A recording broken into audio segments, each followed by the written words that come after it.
thank you. Thank you for being here with this is new film.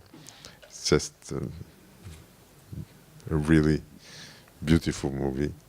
Thank you. And before I start asking the public to ask you, I would like to tell you how, now this is a kind of what you can say, a regard about what's going on in Romania, a little bit, like very touching at the same time, but at the same time with this desperation of something that is, you don't know how to stop this small, corruption that goes all over. But at the same time, you are attached to these human characters and how they have to live with it. How did you work to bring this script and to give us this film? Thank you for the question. Thank you for inviting me to be here. Actually, I'm not sure it's only about Romania, to be honest. I think if I'm attached to something in this film, I'm attached to this portrait of this age, to this moment in life when you reach that moment when you look back and you look forward and things are not very clear. You can't really change the decisions that you made already. Children are on the point of just leaving, but you still have a lot of time in front of you to live. So what will you be doing? It's not so simple. So it is a portrait, if you want, of a society, but and it's a lot about a society that I know well. But I hope that the film is a lot about human nature. It's a lot about aging. It's not so much a social film as people watch it. For me, it's, I don't know, a film about life in a way, and about these questions that we can't really answer very easily, because film portrays a way in which people behave in different situations, and sometimes you see people around you which are very disappointed in society, and you start asking, so why are they disappointed? And actually it's always connected with something which doesn't really go well, but something which is very difficult to change, as you know. People always feel that they can change something small about their own lives, but changing the whole society is such a huge burden, they can't really cope with it. But if you think like this, the result is that you will always find like individual solutions, but you will miss the collective solutions that could save the society. That's what is really particular in your cinema, in this film. You don't condemn anyone. Anyone is someone. This is with our fragilities, with our small sins, with our this, like you said, this way of seeing where we are at this moment and how are the things where they are going. It all comes from your perspective about cinema. Why do you make cinema and what cinema should be about? So I think that I'm trying to understand myself and the life around me better through cinema, and I try to help people understand their lives better. And it's easier, sometimes to answer some questions about your own life just by watching in the dark somebody else's story on screen. You're safe. You're on the safe side. You see that it's about you, but it's not you on the screen. So it's easier for people sometimes to do this. But I make this kind of cinema which aims to have life and reality as an inspiration and not cinema. And not because, cinema is already an interpretation of life. It's reduced to something functional. So I just want to have life as, the original raw material for what I do. And therefore, characters are really complex in life. When you decide something, you don't know precisely why you decided like this. It's not like in the mainstream of cinema. It's a trauma from the childhood. Come on, you know, this is bullshit. It's something that you decide in the moment with a lot of good intentions, but maybe it's not really good for the daughter, like in the film. So I try to preserve this complexity and ambiguity that I see in life, in the characters, in the narrative, in the advancement in the film. And I try to also do something which is complicated in the film, portray what's in the mind of the character. So I'm always having this thriller level because they feel so anxious. That's not easy to do because, you know, making an action film with a lot of editing and music, that's simple. But making a thriller with no music and just with plan séquence, just one shot per scene, that's more complicated. But at the same time, what is really working, it's the way you film as well, because you have this humility of filming without effects, without everything, with the camera always, like they say, at our, you know, high, you know, no higher, no things, and I think that's what gives that humanity to your film, the way, you know, and it's in a way something that bring us to the film and keep us with this, you know, with this time and this completely opposite what usual is done for television or things like that. You know, you have your own language that what is really completely according what you want to know, what the characters you want to show.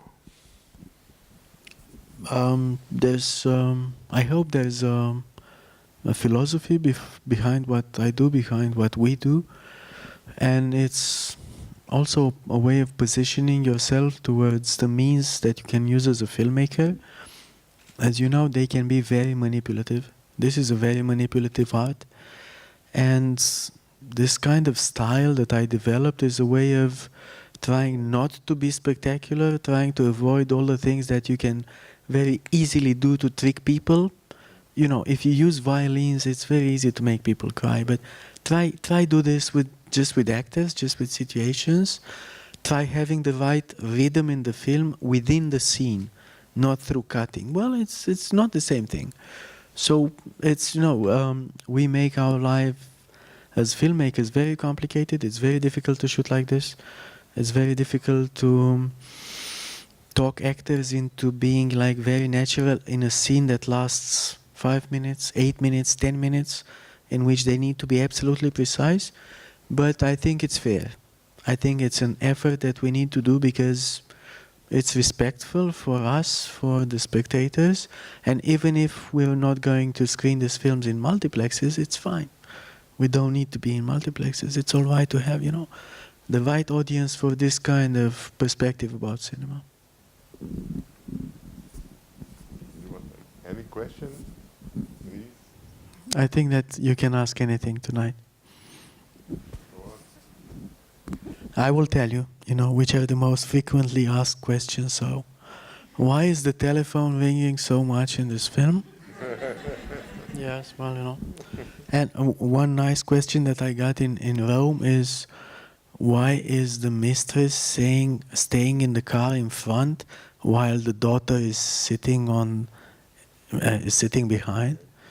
That's an interesting question, I have to say. I never thought about this when I was making the film, but actually I think that when you consider your children to be your children still and small, they will keep on staying where they stayed at the beginning when they were small.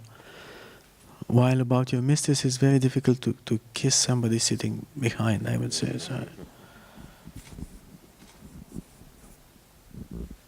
So question is, how do I choose my actors? I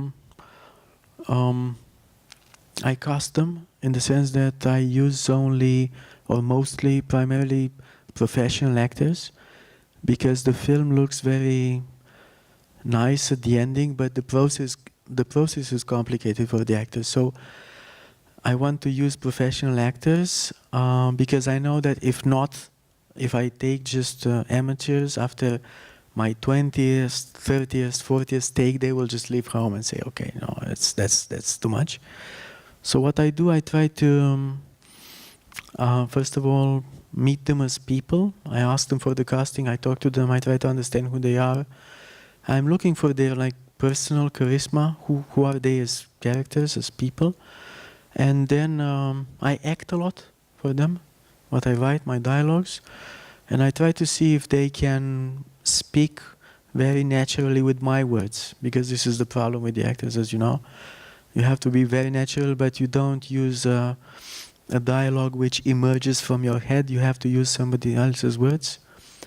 If they understand the logic of the dialogues that I write, when we are in the casting, there are chances that we can work together. And then I'm very curious about actors, so I see very many people. I'm always trying to discover people who haven't acted in the films before, who hasn't acted in the film before. For this film, I think I have 3 or 4 people who made their debut in cinema in this film, including the very old lady. She never played before in a film. So it's not just about young actresses, as people ask me. No, it's about old actresses as well, and actors. And then we rehearse, and then we shoot very many takes, to be honest. So I think that the actor is free to be in the situation after he forgot everything he needed to do. As long as he remembers what he has to say or what he has to do, you will see this on him. After the 30 takes, he won't remember any longer. He will be in the situation. So we shoot a lot, and sometimes we get it right. And your rehearsals takes a lot of time before you start shooting, or you do shooting, rehearsals, shooting, or what you? Actually, we don't rehearse so much, because I did this before, and you lose something if you rehearse a lot. You get a very good rehearsal, but you won't have the same energy when you shoot. So we rehearse, and I try to keep it. At some point, I ask my actors in the rehearsal not to play it well, just to know what they have to do. So like this kind of rehearsal, but not at the temperature of the film, because I want to have this energy when I shoot. But to be honest, the first 10 takes that I shoot are just the kind of rehearsing on film.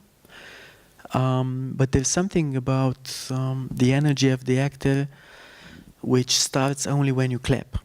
Before you clap is just a rehearsal, but you need to clap. And I learned this on film for my previous films when I was shooting on, this is the first film that I do on digital. But before this I was shooting on 300-meter rolls, these very long scenes, and as you can imagine, after 5 minutes, if somebody is wrong, you will just start all over, and it's very complicated.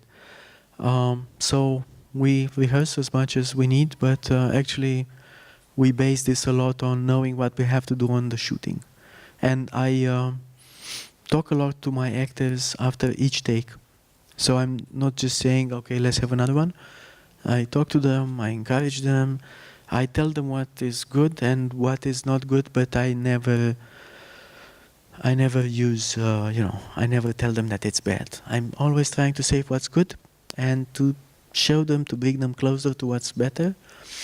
And I think the last takes are, 10%, 15% shorter than the first ones. Everything is glued and connected together, and the energy is right. But as you know, sometimes you have it by the end of the day, sometimes you don't. So it helps that I'm my own producer as well. So I will keep on going the next day. So this is it.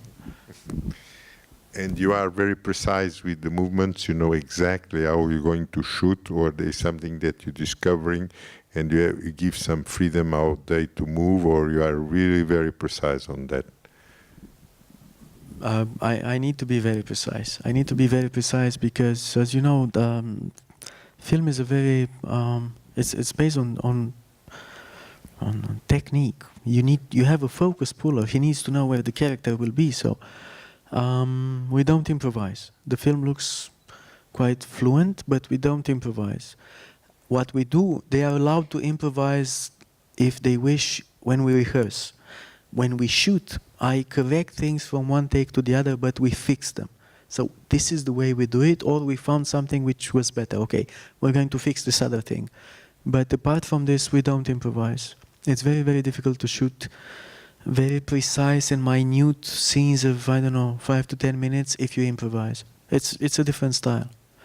So they have to feel free to express what they sense in the situation in a very truthful way, but just by respecting a lot of signs. And everybody learns how to work like this. The camera work, the sound people. It's very difficult for the sound people that work with me because I encourage actors to speak in this very low voice. Because I noticed that they are much more expressive when they speak in this low voice. They have a lot of shades of meaning, so I like it like this. And they express, there's a lot of subtext if you speak like this. So. But of course for the sound people it's always difficult. But it's all very precise. Any question?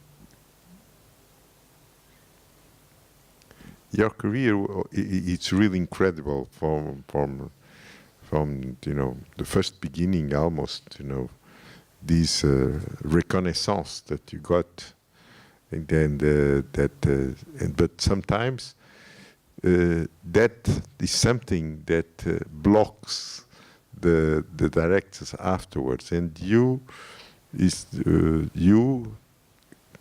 surpass that, and you bring us anytime something that is really so strong, even different from the other ones. And I'd like to know that I think that this great success of your Palme d'Or gave you a lot of freedom for the future to choose exactly how to work and everything. Something changed, or it was you work exactly that you work how you work in the beginning? Well, to be honest, there's a lot of pressure coming with this. It's not that easy. So I think a lot before deciding about what's next for me. It's not difficult to make one film that would dazzle people off. That's not so complicated, because at the beginning of your career you're very free. You're less free as you advance, because it's like somebody getting rich. You have something to lose. At the beginning you don't have anything to lose, and you're convinced that you are smarter than everybody else. But the more you advance in your career, you learn that actually what's complicated in this business is to continue after the second or third film. Statistically, I think that 80% of the directors in this world do 3 films. Well, you start having a career after you manage to do something more than this. So I think a lot about what's next. I try not to repeat myself. I try to refresh my language. But honestly, I haven't changed the style too much from 4 months, 3 weeks and 2 days. What changes the style a little bit always as a perception for the audience is the story. Always the story selects a little bit from what you do, the style which matches that story. But I haven't found a new perspective on cinema. I'm thinking about this every time I start a new project. So am I capable of thinking about something completely new, way of tackling this? I couldn't find this so far. So I keep on doing these things which are inspired by, everyday life, and talk about regular people, and I do this in this very simple way in which I try not to use anything spectacular. So the style is, I would say, the same. And you take a long time to write a script, a lot of versions, a lot of work, a lot of... Actually, it's not the writing who takes a lot of time. It's deciding what the story is going to be about. That can take a long while, because honestly, for a period you can be clueless completely. So, I will just go to the office for 1 day, 2 days, a week, 5 weeks, 2 months, 1 year, 2 years, not knowing precisely what is the right thing to do next.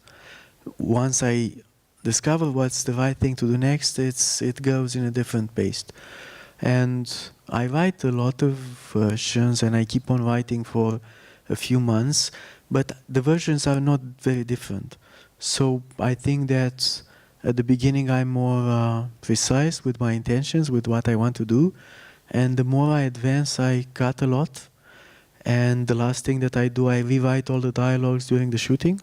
And right before I shoot them, if I have this feeling that any line in the dialogue comes from me as the director and not what a character would say naturally in that situation, I will cut it off. And in this film, for example, there are a few lines where I thought that the word giving meaning to that line was too obvious, so I just cut off that word.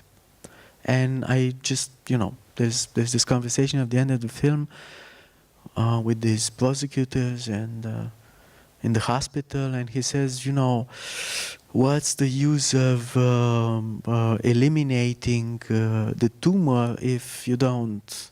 And in the screenplay there was the whole line, but in the film I just cut the second part of it. You can figure it out yourself, or it's enough.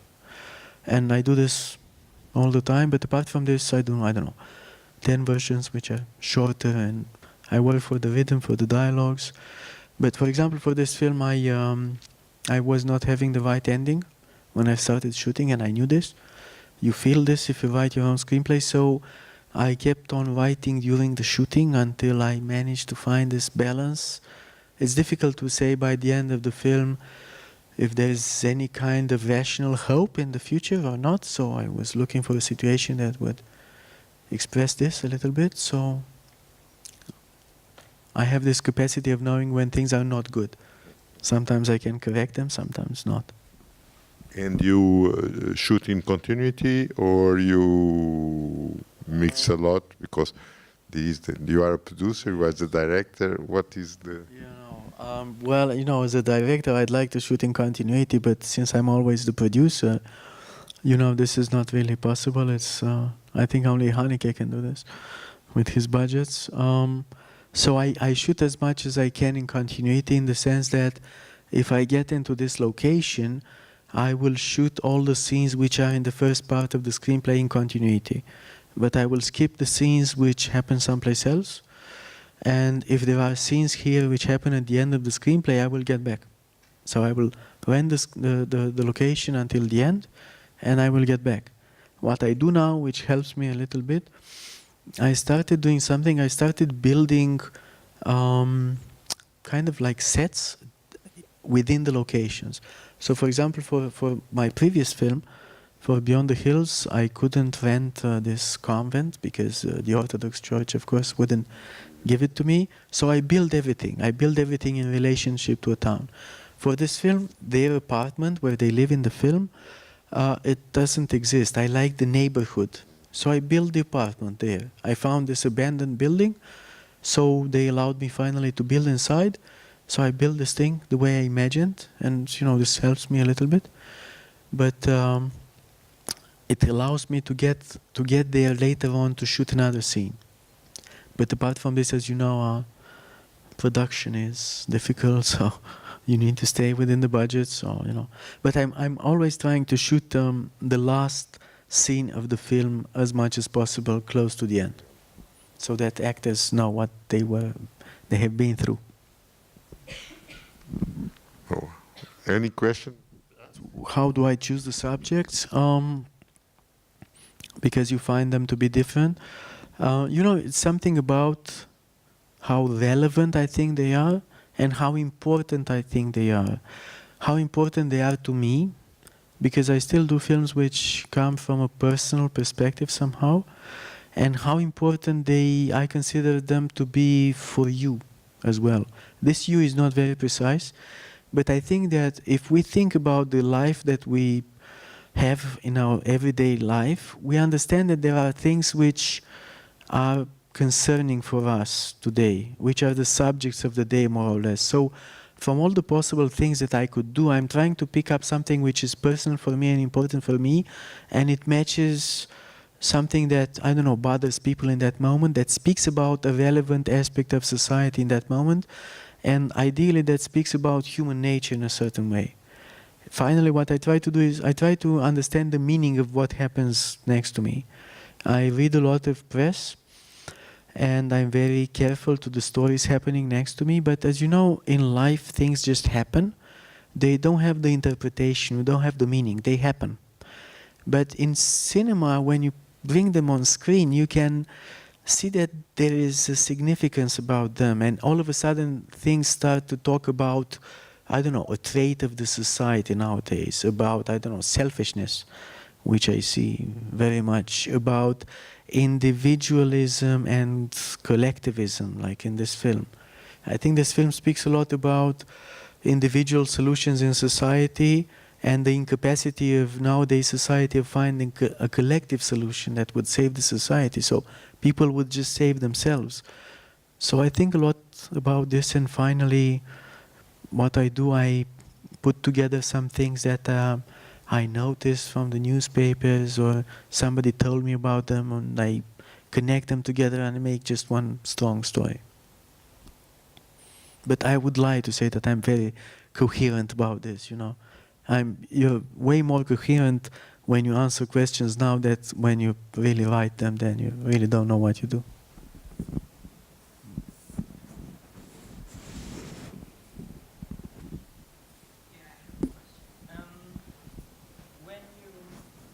I noticed that mostly you focus your camera on the characters instead of the landscape or something like that, and you kind of stay away from more detailed shots. Like for example, when the main character is showing the photograph to his daughter's boyfriend, and we don't see the photograph. We can see for ourselves if he's in the picture or not. So that's left ambiguous. But for example, when he's on the top of this hill talking to the police officer, and they're talking about the view, and the police officer says, "Oh, this view is marvelous," or something like that, and then the main character says, "Yeah, but the other side of the hill, we preferred the other side of the hill when we were younger, and we don't see the other side of the hill." Why do you choose this option? Thank you for the question. Because they don't speak about the view there. They speak about being younger. When you are young, the view is clear, and on the other side of your hill, you know, everything is clear when you're 20. When you're 50, things get complicated. So it's not about the view. It's about the meaning of that situation. Is about people that reach this age of 50 and all of a sudden life looks so very different from what they expected when they were 20. So I don't need to show this. You have to learn what the scene needs to tell you. And at the same time, there's something about the way I shoot. I don't know if you're a filmmaker or not, but if you will be in the position of making a film at some point, and you decide from the beginning that all the scenes will just be shot in just one shot per scene from a single perspective, you will see that the choices are reduced to very few. There is just one position of the camera which will allow you to show most of the things, but you can't show details and you can't show a lot of things. So you start learning how to use the off camera a lot, how to use the sound a lot, and all of a sudden this gives you kind of a freedom of understanding that cinema is not only about what you see in front of the camera, and it's not only about seeing characters' faces as you see in mainstream cinema. So if I talk to Paulo now and we're in this American film, I will show his face and then my face and nothing in between. I don't work like this because life is not like this. If we talk now, this is a continuous conversation. I would shoot it in just one take. So this is what I do in the films.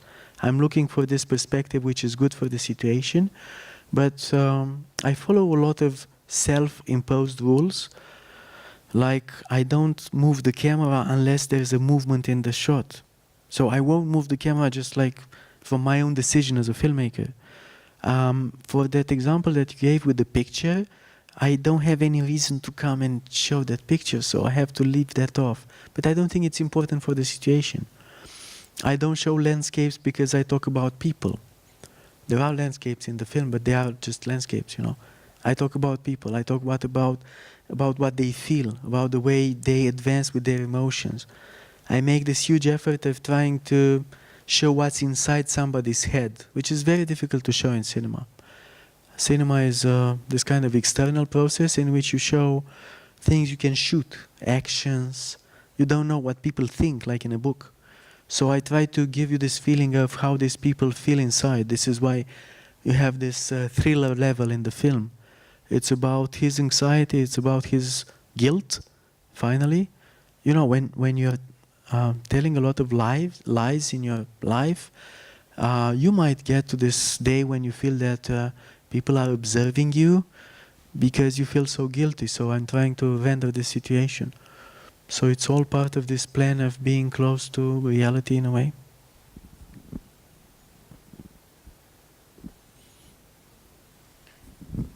Thank you. Thank you very much for being here. It was really very nice. First, the film is going to open here in Portugal in 2 weeks' time. And